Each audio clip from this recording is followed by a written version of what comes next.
Good evening, everyone, and welcome to Spiritual Conversations. We're so glad you are here with us. Um, we are here with Loyola Institute for Spirituality and Daryl Grigsby, and we're really excited to share this program with you. My name is Laura Boyson-Aragon, and I am the Development Director at Loyola Institute. Contemplative practices are more vital now than ever as distractions and division are on the rise. But Ignatian spirituality offers life-changing contemplative practices that are accessible in everyday life, and they invite us to go deep within, and they translate into actions rooted in justice and service for others. Loyola Institute for Spirituality is a sponsored ministry of Jesuits West Province, and we offer a creative and transformative approach to Ignatian spirituality, inviting, accompanying, and empowering individuals and communities to deepen their awareness of God's active, loving presence in their lives, in the lives of others, and in the world. And I'm going to turn the next part over to our executive director, Lori Stanley, who's going to guide us in a brief prayer practice to center us here today. Lori. Thank you, Laura. Good evening, everyone. Advent is a time for us to make space for God in our lives and a time for us at Loyola Institute to share a contemplative practice called the Examen. The Examen is a foundational Ignatian practice of reflecting on where God has shown up in our everyday life. So I would like to guide us through a brief Advent Examen, and you are welcome to join us exactly as you are. So if you feel comfortable closing your eyes, I invite you to do so. Otherwise, you can soften your gaze and just get comfortable in a position and take a few breaths to settle your body.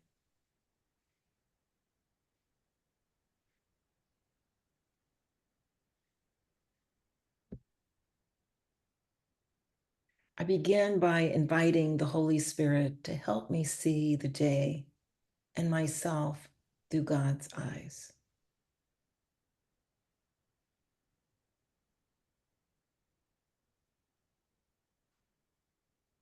Now I think about the day as if looking at it through the eyes of a child. What do I see? Did something surprise me? Was it something someone said to me or something I am grateful for? What did I recognize as gifts? In thinking about the gifts of gold, frankincense, and myrrh brought to Jesus, what did I recognize as gifts? I thank God for the gifts God has given to me today.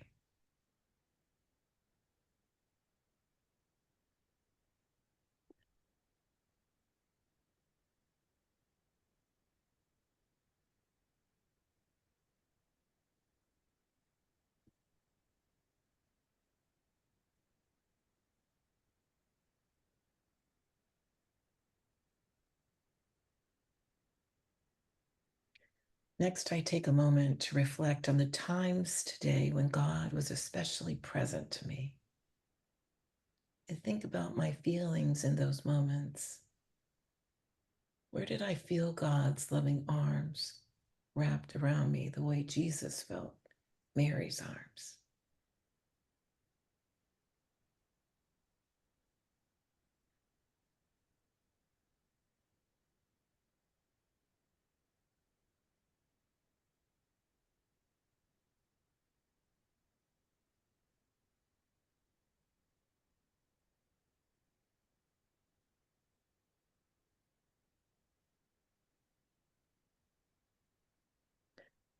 Now I take a moment to think about the times when God seemed to be hidden.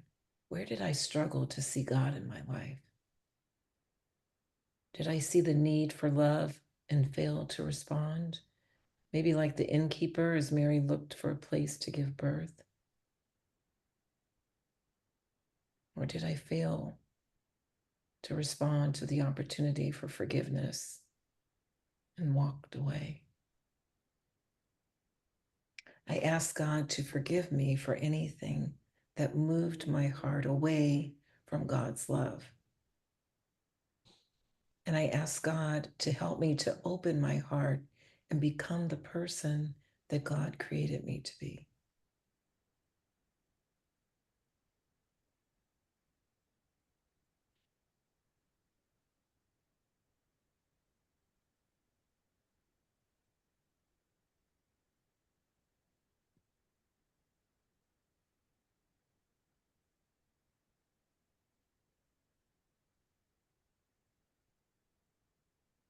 Finally, I prepare for the hope of Jesus Christ in my life.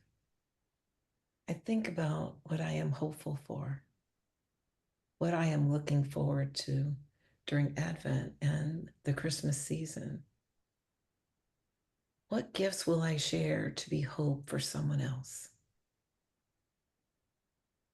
I ask God to bless all in my life as I prepare the way of Christ. And I ask God to be with me today and every day.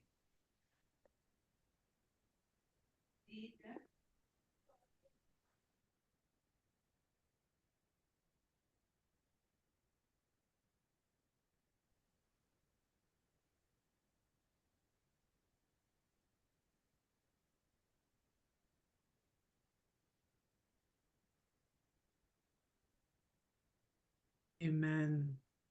Thank you, Lori. That was lovely. Well, we are thrilled to welcome Daryl Grigsby, our good friend, this evening. Daryl is a practitioner and a facilitator of Ignatian spirituality. He completed the spiritual exercises in daily life with the Loyola Institute for Spirituality. Daryl is the author of 4 books, including In Their Footsteps, Inspirational Reflections on Black History for Every Day of the Year. He's on the board of directors for Color Me Human, Nevada County, Future Church, Sierra Nevada Memorial Hospital, and Leadership Foundations, a faith-based group empowering local communities to address issues such as housing for formerly incarcerated, human trafficking, and substance abuse. He's a member of the Equity Inclusion Leadership Alliance of Nevada County and volunteers for Get on the Bus, a California organization connecting children with their incarcerated parents. Daryl has a master's degree of pastoral studies from Seattle University School of Theology and Ministry. He's a retired public works director and currently lives in Nevada City in the Sierra foothills outside of Sacramento. Daryl, thank you so much for joining us. We're excited to spend some time with you, learn about your new book, Catholics for the Common Good, an Eternal Offering. And we want to give everyone a chance to ask questions. So if you want to write your questions in the chat, you can, and then we'll answer them after Daryl has a chance to speak, or we'll have an opportunity for you to raise your hand or ask questions as well. But Daryl, we would love to hear some more about your new book and what inspired you to write it. So can you start us off and let us know? And I want to share before you start, I wanted to share a picture of your book so everybody can see it. So here it is. Can everybody see that? No, sorry, that's the wrong one. Let me try it one more time. Okay, I'm sharing a picture of your book. Let's see. Now you can see it. So there's the beautiful cover, Catholics for the Common Good, an Eternal Offering, and you can get it on Paulist Press. The website's right there, but if you go on Paulist, you can find the book. So Daryl, we'd love to hear from you. Tell us more about your book and your process and your inspiration. Okay, well, thank you, Laura. And first of all, I did want to thank everyone for being here. This is actually quite an honor, really, to have you all here. And so many of you all have influenced me in positive ways that you probably will not even know.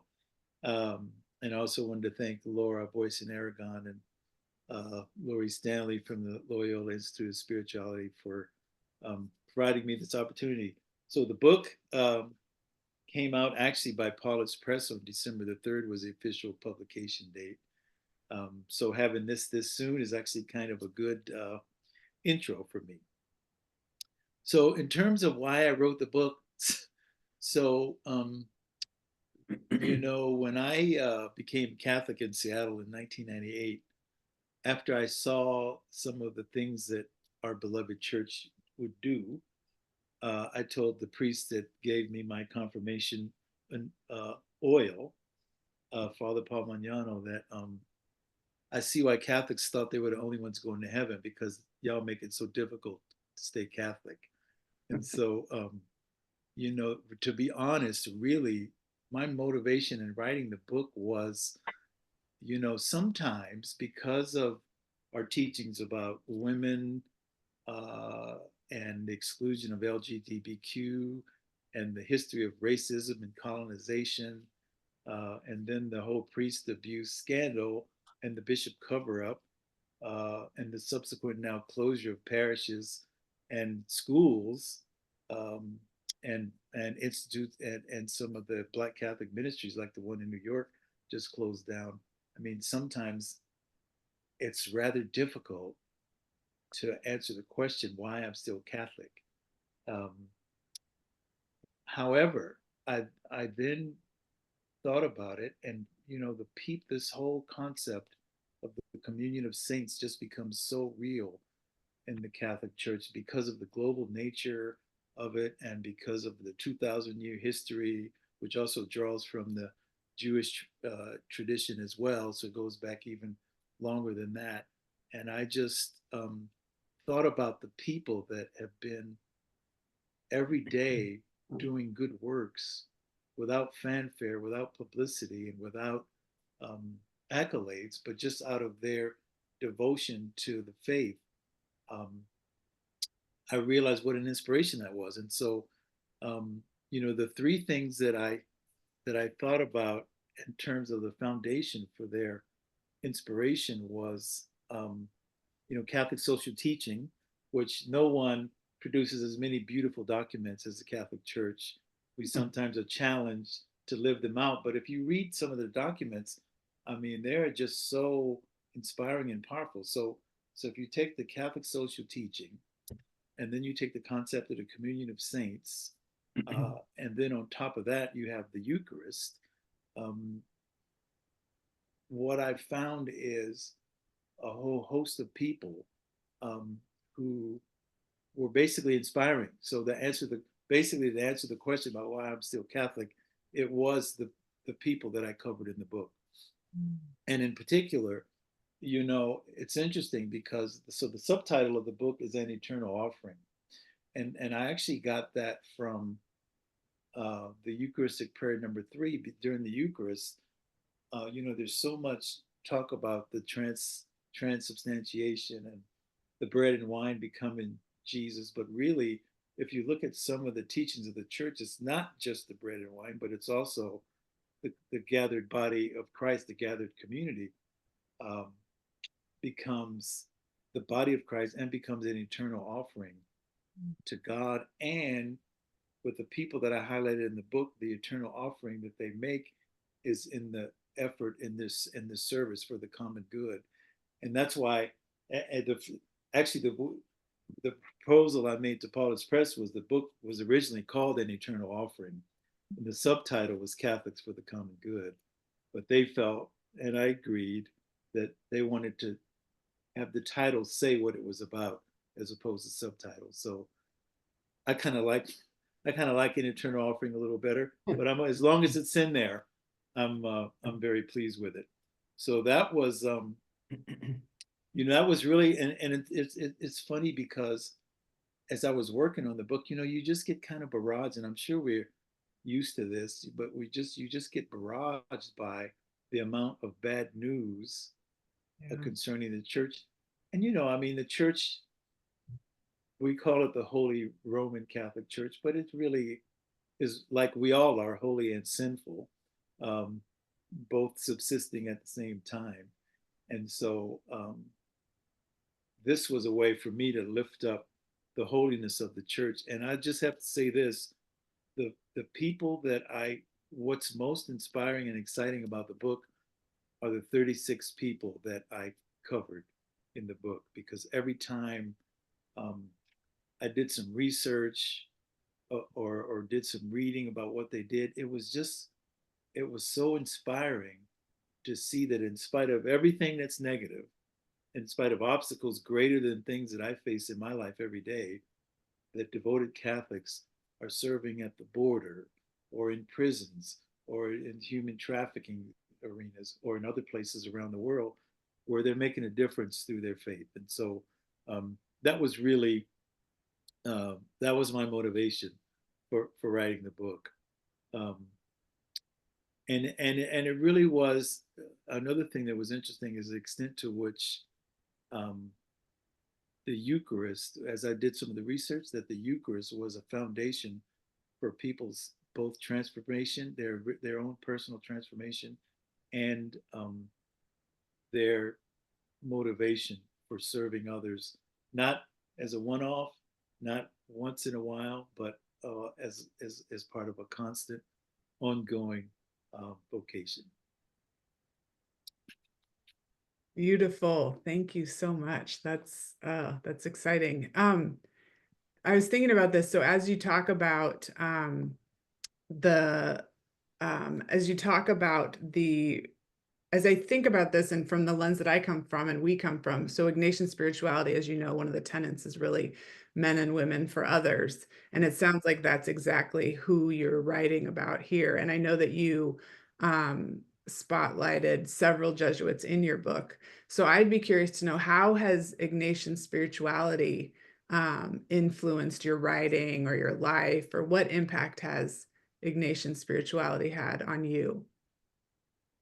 Well, Laura, this is a good question because actually, when I signed up for the 9-month program, Mhm. uh, as is my custom, I was already overcommitted, and Okay. I had lots of questions about why I'm even going to do this. Because at the time I signed up, I was also writing the book. Um, but interestingly enough, so much of what I went through with um, the spiritual exercises really fit in with um, the way these people understood their faith and the way they operated. Um, I mean, one example is one of the things that struck me the most because, you know, with the Ignatian imagination and the spiritual exercises, you are, in many respects, not just reading the scriptures, but putting yourself in the story as a way to hear what God has to say to you. And one of the meaningful things that hit me was in the woman in Bethany who anointed Jesus um, with perfume. And it talked about how when she anointed him in the Gospel of John, that the scent filled the whole room. And I just thought about that act of love and sacrifice, how it basically um, filled up the whole space. And in the midst of all the things that are wrong in the world, because people were all grumbling about her and saying, oh, why is she doing this? She's wasting this and that. But that didn't stop her. And it also didn't stop the fragrance from filling the whole space. And that's what, when I was doing the research on the different people that I put in the book, that's what I gathered from their work and their ministry is that they, um, you know, and rather than bemoaning all the things that are wrong, they just continued to stay committed to working for the common good, knowing they weren't changing the entire world and making everything just and right, but that they were remaining faithful over time, just filling their whole space with this perfume.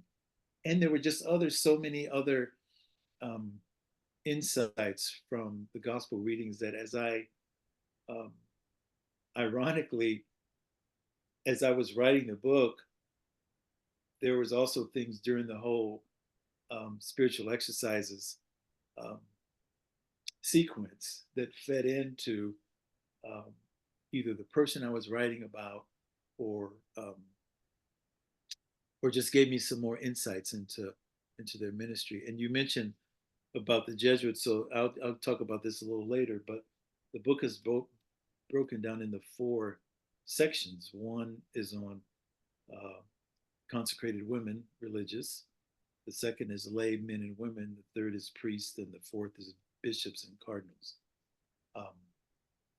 And in the section on priests, most of them are Jesuits, and that wasn't because I went looking for Jesuits. Ironically, it was just because the people that resonated most with what I was trying to do, as I was doing the research in the background, most of the priests, not all, but most of them are Jesuit.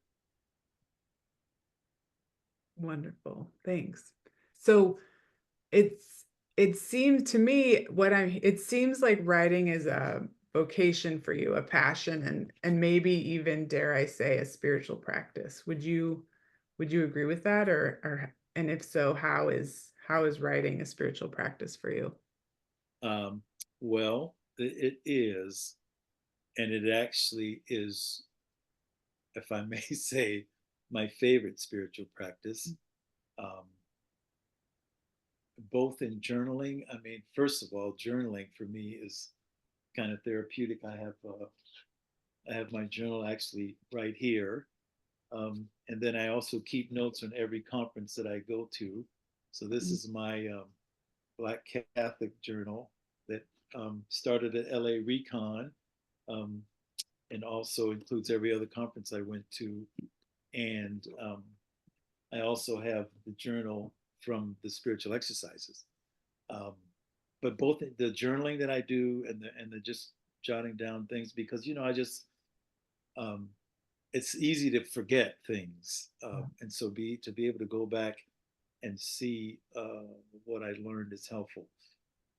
But I just find writing, I mean, most of the times I write either when I'm sort of angry about an issue or feel like there's a story that really needs to be told that is not being told. And I guess, and I'll just say this, as I was writing, that was a big motivation for why I wanted to write this book, because there's so much focus on what's wrong with the church and what's wrong in society, and yet there's all these positive stories of people doing this beautiful work that never get told. And so that was really my big motivation in wanting to write this book and telling stories that aren't being told. And in doing the research for it and writing about it, it was for me um, liberating and definitely a spiritual practice. And I'll also say this, as interestingly enough, I'll do a lot of my writing in the coffee shop because I just find it helpful to be around people who are also doing things. Um, and I also get to interact with people on occasion, which is very helpful. But a lot of people where I live in Nevada City here know that I'm writing a book. None of them are churchgoers. I would say very few of them are churchgoers. None of them are Catholic. But when I tell them that I'm writing a book about Catholics working for the common good, no one has ever said anything negative about the Catholic Church. They always referred to an uncle they had, or a nun they knew, or a priest they knew that they had a positive experience about. And so sometimes I feel like, there's so much focus on the negative, and we think the church, in the eyes of people who are not in the church, is so negative, but it's really not that way. And so that's another reason why I felt like these stories needed to be told, because the church doesn't have necessarily as horrible an image as we think it does, although there are places that are pretty bad, I'm not going to lie. However, there is also this part of these stories that have not been told. And I just can't emphasize enough that many times if I was down or felt like I didn't want to write anymore, I would look or read about some of the work that some of these people were doing and just get re-inspired all over again. In fact, when I was reading my book today, I said, oh my goodness, these people are really life-giving. And it's not, and one, I'll just say this also, I didn't want to, I didn't want to go back in time to ancient saints or medieval saints or whatever, but I really wanted it to be contemporary. And so that's why the 36 here, some go back to Father Augustus Tolton, the first African American priest in the 1800s, but most of them are more recent than that. Just to show that the idea of this Catholics devoted to the common good is not an old, outdated, uh, not practiced vocation, but it's something that's happening among ourselves right now. And I'll just say one other thing before your next question. So there's 36 in the book, but the biggest issue was, there's so many more people than that. And I can talk a little bit more about how I actually originally had 52. That was my original proposal to Paulus. I had 52 written already. Um, and they said, well, this is, people don't, books that long don't sell. You got to cut it down. So we cut it down to 42, which was very sad. And then we went through some edits, 2 or 3 edits, and they could reduce the word count. And then my editor called me and said, Daryl, I have bad news. You got to cut it down to 36. So I had to cut 6 more. So, but the point was, there's that many people who had positive stories. And in addition to those 52, there were others that once you go down this road, you see other people doing things and you just want to tell their stories, but there's just not enough space and time. So one of my hopes is that this will just inspire people to look out on the horizon and be inspired and re-inspired by many of those stories. Well, and it sounds like it's a perfect setup for a sequel. We need part 2 in a couple of years or so. That is probably doable. I mean, I actually have written more than are in this book. I think I have another 36 already, but we'll see. We'll see. I mean, it really sounds like the eternal offering. I'm hearing that, and the people coming up to you in the coffee shop, and how, they have some thread of Catholic connection, and this will speak to them. And I do know so many of my friends who have Catholicism somewhere in their past, but not in their, maybe their main frame. It sounds like this book can relate for all those people. It doesn't just have to be a practicing Catholic. Yeah. So I do want to open it up to see if other people have questions. Does anybody have a question that they want to ask Daryl? You can either do the raise hand function. Oh, Regina, perfect. Do you want to unmute yourself and ask Daryl a question? Yes. Well, thank you. I have a question about 36, the inspired people you choose. I'm sure it was a very difficult choice. And what is that you are looking at when you're choosing them? What is the criteria you are looking?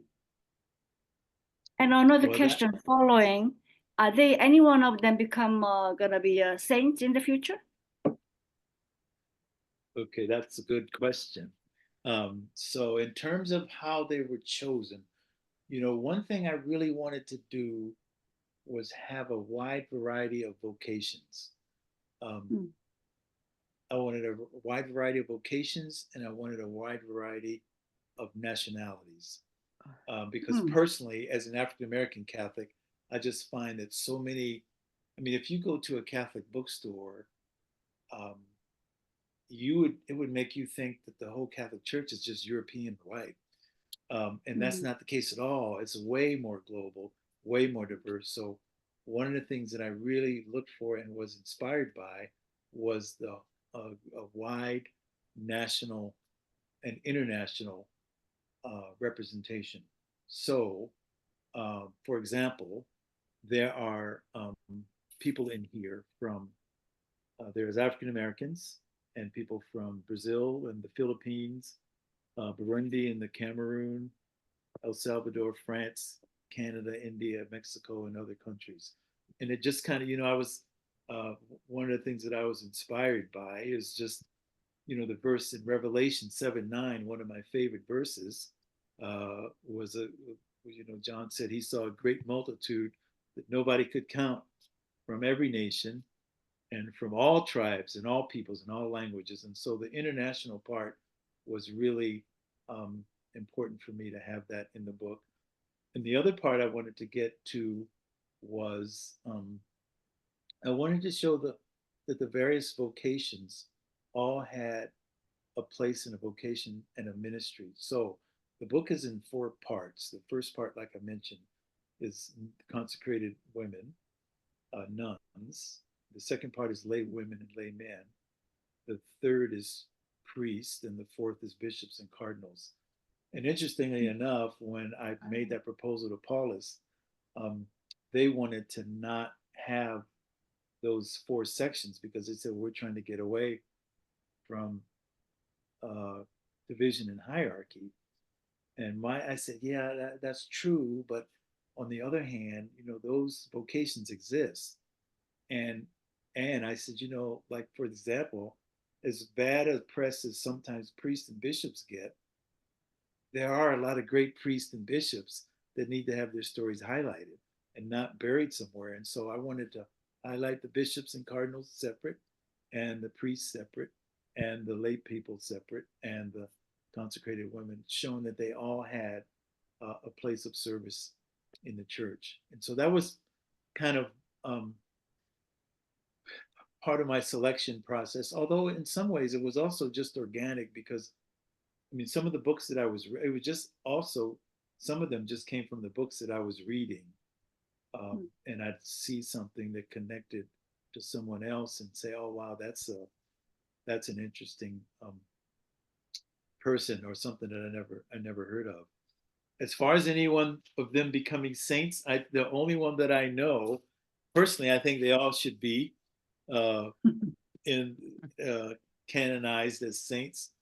But the one that I know that is probably closest is Sister Thea Bowman, who is one of the 6 African Americans that is up for consideration to be canonized as a saint for her ministry and the work that she did. She's probably the closest, but some of these are still people that are still alive, and so I would say they're definitely worthy of sainthood. Thanks for that question. It's really good. Thanks. You're welcome. Regina, does anybody else have questions? I have more questions, but does anyone out there have questions that they want to ask? Daryl. Michael. Hey, Daryl, great to see you again, man. You are just such an inspiration. So I have 2 kind of diverse questions. The one has to do with the people who are living. Did you interview anyone? And if you did you have a template, or was each interview, sui generis, its own thing? That's one question. And then the other question is, do you have a story you can tell about how you found a publisher? And was there any drama to that, or did it drop into your lap, or did you have to hunt Paulus Press down? So those are good. Thank you. And for those of you that don't know, Michael is a great priest. That's for real. That's a good question, man. And in terms of, so there's 36 people, as I mentioned, and I interviewed 2 people that had to be cut, which was a little sad. I don't like to talk about the ones I had to cut out because it makes me sad. But there was one. There only had one person among the 36 who I interviewed, and it was Sister Teresa Harpin, who I actually worked with in San Luis Obispo, because she works with Restorative Partners, which is a group that provides counseling, housing, and employment for people coming out of prison. And she's been doing that work for years and changing lives. And if you went to the Restorative Partners website, you would see just the incredible work that they're doing in San Luis Obispo. But she was the only one that I interviewed. And I'm trying to think in terms of, I didn't really have a template, but I just really wanted to get at, my questions were really about why does she do the work that she does, and what sustains her in the work that she does. And it was interesting, man, because so much, like I mentioned earlier, a lot of it had to do with her being influenced by religious sisters in her community, in her school where she went as a child. The love and the joy that they said. She said, I just wanted to have that love and joy, which is the same thing that Sister Thea Bowman said about why she became a nun. And then also the other thing that she talked about was how the Eucharist changed her life so much. Um, and so once I started out on those, once I start with those basic questions about why you're doing the work you do, it kind of evolves from there. And about the publisher, man. So I'll just say this. So if you start writing a book, you have to be a little bit touched in the head. I mean, unless you're famous, I mean, what are you doing? You're sitting up writing a book for years that you don't know you're going to get a publisher for, and you're spending all this time on it. And plus, even if you get a publisher, it's not like you're going to have that much success with it. Like, so the 4 books that I published, 3 of them were self-published, which is a whole lot of work and a whole lot of hassle, because you become not just a writer, but a marketer and a distributor, which is not my skill set. So you can end up with boxes of books in your garage. My first book was done before the internet, so so trying to market books in the 80s was a trip. However, but to answer your question, so I decided I was gonna write to liturgical and Paulist and Orbis. And liturgical said it wasn't in their um, um, range of titles that they were looking at. And Orbis, it was hard to figure out, frankly, what they really, how to submit a proposal. I was still going to stick to it, but Paulus, they got back to me, and I was actually kind of shocked when they said, we really like this and we want to talk more. It kind of freaked me out, actually, just because it was unexpected, because I was fully prepared to self-publish yet again. Not that I wanted to, but I was prepared to do that again. And when they said they were interested, I then had to give them a whole nother, the proposal, I think I had to send them 7 different things originally. And then when they said they were interested, I had to do like 10 more things, like who's my audience and why did I write it and all this other information. But they've been great to work with, I have to say. Like I say, I mean, I wanted to I didn't know, I wanted to keep my eternal offering somewhere in the title or subtitle. They were okay with that, and they also agreed to keep my 4-part structure, because they really were saying, oh, we don't think, we want to get away from titles and hierarchy, but they agreed to that change. So it's been great to work with them. And when I looked at publishers, I just looked at larger, not larger, but I just looked at Catholic publishers. Actually, now that I think about it, I looked at my books on my shelf, and I looked at who are the publishers of the books that I have. That's how I did that. Thank you. Daryl, there's a question in the chat, and I'll ask it. So I'm intrigued by the beautiful artistry on the book cover. Can you tell us about the art and your process for choosing it? And how does it communicate the heart and soul of the message? So that's a good question. And to be completely honest, I need to talk to the Paulus some more about that, because they asked me what I wanted for the cover, and I'm not very creative. But when I was thinking about the book, I had this beautiful picture of Sister Thea Bowman looking very prayerful, and that's what I wanted the cover to be. But they were not interested in that. Now I'm okay with that, because I know that's not my strong suit. But they actually sent me this and asked me what I thought of it, and I just loved it, because for me it's beautiful, and I feel like there's so many different ways you can interpret what's in here. I mean, this could be a cloud of witnesses, or it could be some other kind of beautiful interpretation. And so that's actually a good question that I I need to find out more. Like, I don't even know who the artist is, or why they came up with this design. So thanks for that question. I have some work to do to find that out, but I do love it, because I feel like it goes well with the title, and it just it speaks to what the book talks about. Thank you. All right. Any other questions? Should I go back to my list of questions? Who else has a question? Here we go. All right. Thank you. Daryl, do you have another writing project stirring in you? I love that. Um, you know, I don't, other than writing articles on um, matters that come up that I feel needs another voice on them. And I will say, I feel like the next 4 years, to be honest, will require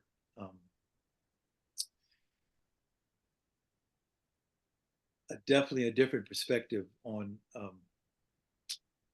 our political and social scene in our country, just in terms of where human dignity and um, human solidarity and care and concern for the globe and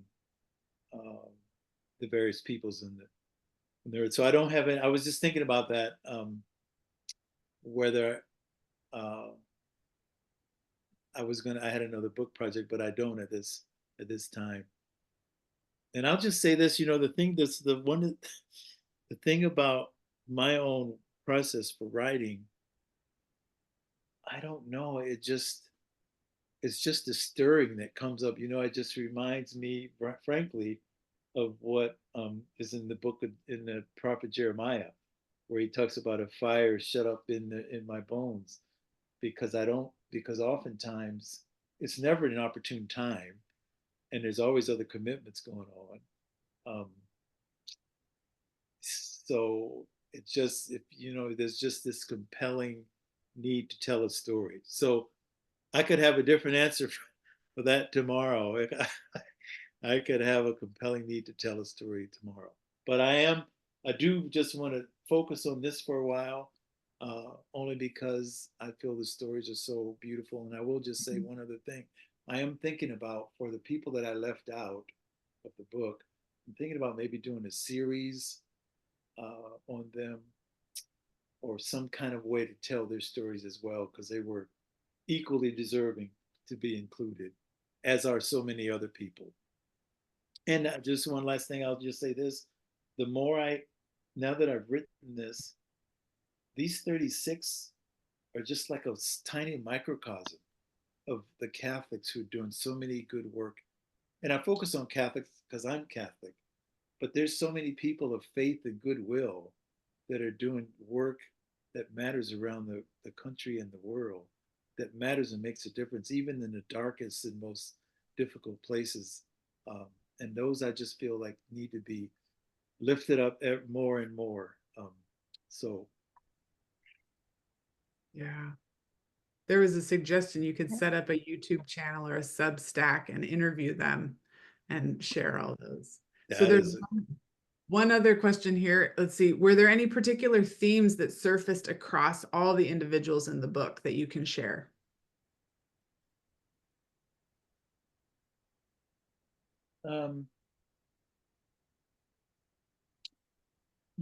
I would say what was striking to me is how different so many of their backgrounds were. Mm. And yet they ended up in the same place. And it was because of their encounter with Jesus Christ through the Catholic Church. But we all know that Jesus Christ is a lot bigger than the Catholic Church, but that's where they encountered Christ. But so you have people as different as Sister Laura Manso in Brazil, who is one among the indigenous peoples there, whose land is being stolen, and taken from them on a daily basis. And you have her and her commitment to um, defending the indigenous peoples in the Amazon. And then you have somebody like Father Hans Kuhn, who's brought up in an idyllic village in Switzerland. And yet, through his encounter, I mean, he challenged the church on many of the teachings that he thought should be broadened and more inclusive, and was involved in this uh, global ethic where he wanted to bring all the world's religions together to build a community of faith focused on peace. And so you have somebody from, you know, Switzerland and somebody from Brazil, and they're vastly different. And they're just the two people I can think about now. There's so many others that were so different. But yet it's through their encounter in faith that have them walk this narrow road where they basically are following what Jesus said: as a person who saves his life will lose it. And if you want to lose your life for the sake of others, then you save it. And so that, you know, that I would say the commonality was their encounter with Jesus Christ, and what that encounter translated in their lives in terms of a lifetime commitment.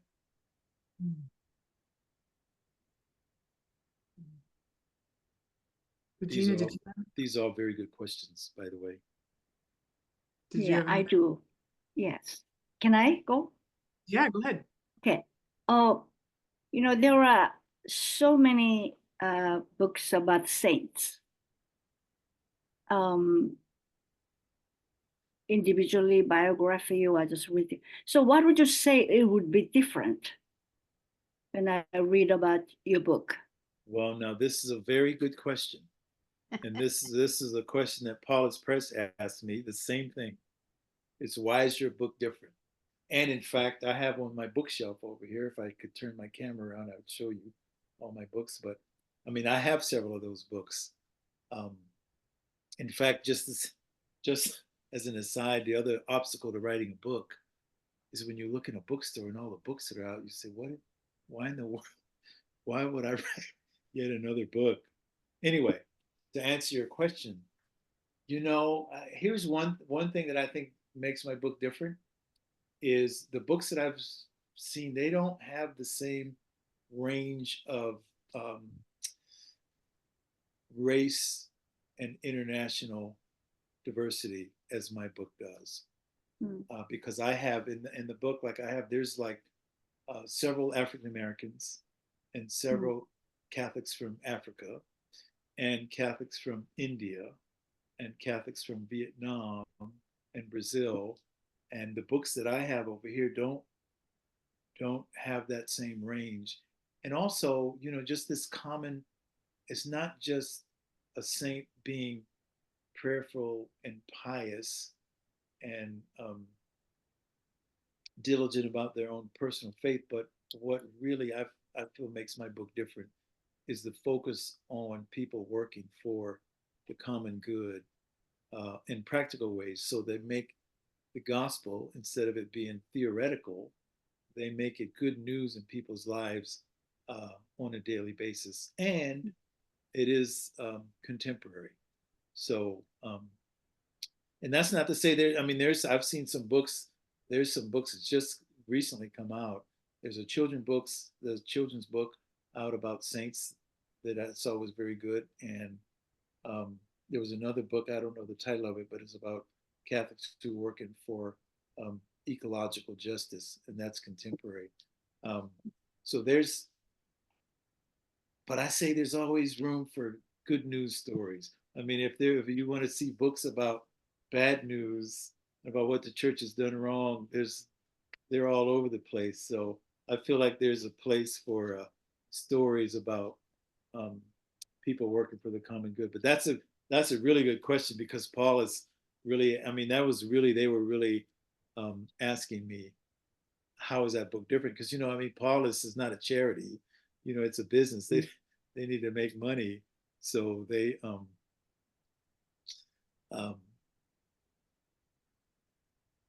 they Can have I have to. one more? Oh, and there's just one thing. I just saw something. I didn't read the whole thing in the chat. Another thing that was important to me is so the role of women in the church. I mean, the reason that I'm Catholic is because I went to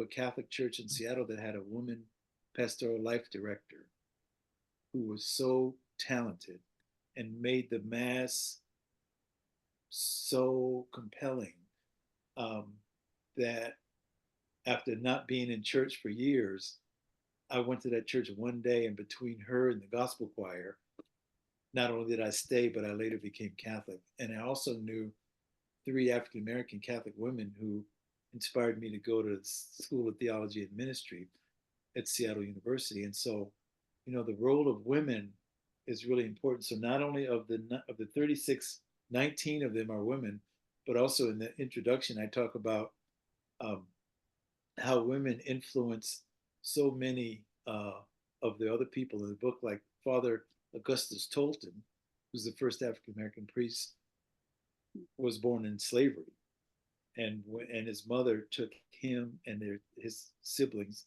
and escaped. And as they were, one way they escaped was by rowing across the river while slave catchers were shooting at them. But it was his mother. I mean, so he's the first Black priest, but his mother basically saved him from slavery by herself. Um, and so the role of women in basically, without women, there's no church. And that to me is a story that also wanted to be told, that needed to be told. And that's one of the things um, that I wanted to tell. In fact, when you look at the book, the longest sections are the consecrated women and the lay men and lay women, and the shortest ones are the priests and the bishops, only because there were just so many more stories. Not that um, I didn't want to diminish the others, but I just had so many in those other categories, and I felt like those stories needed to be told and lifted up. Anyway, I wanted to I share can. Thank you. this comment in the chat too. This book is so timely for the Jubilee year as pilgrims in hope, looking for these stories as a spiritual practice and a way of maintaining hope. It's also a good marketing approach for Paulist Press this year. So one other question that was in the chat is, what is something that the book taught you?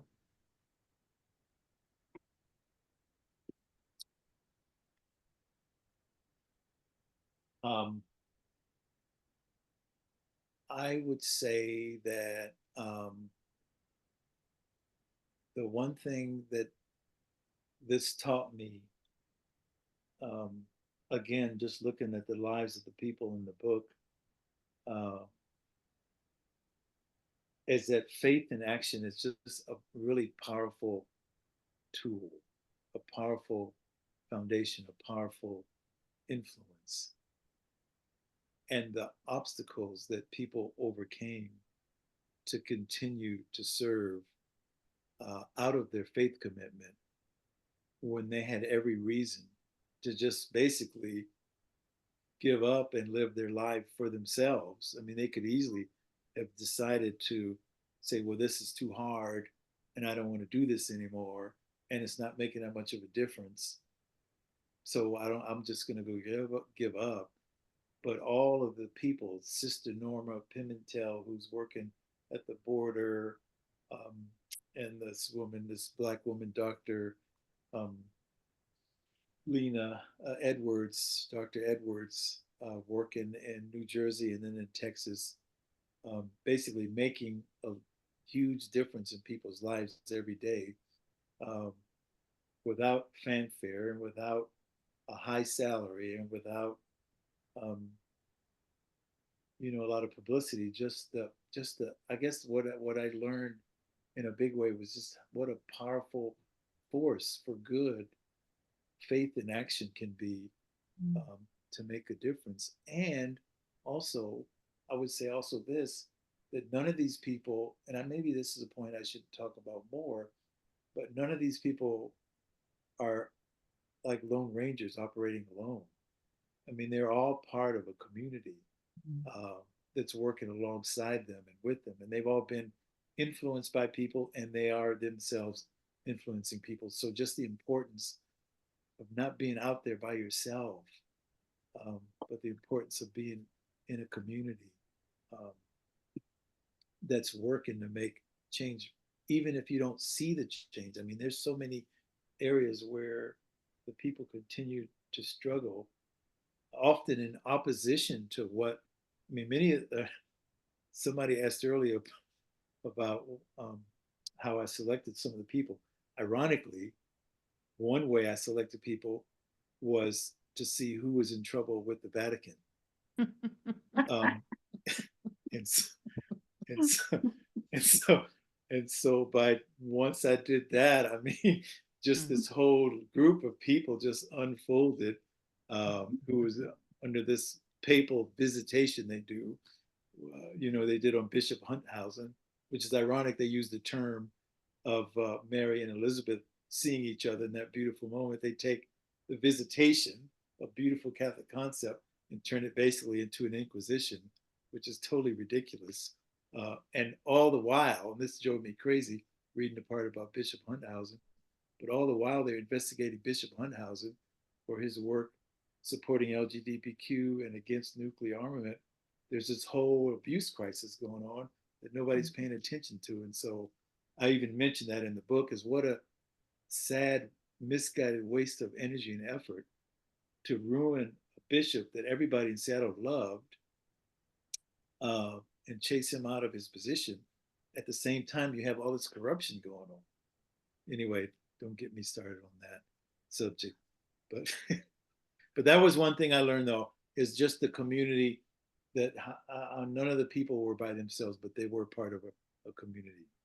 That was beautiful. Thank you. We're coming up on the hour, so I just wanted to thank you all for joining us. Thank you, Daryl, for being here. This was so beautiful. I wanted to read your book before tonight, but now I can't wait for it to arrive in my mailbox, and I ordered mine yesterday. They should be here any minute. So Daryl, thank you so much for being here. This was such a life-giving evening. Thank you all for joining us. We're so glad you were here. And I'll close with a prayer that the Jesuits posted today on Instagram, an Advent prayer.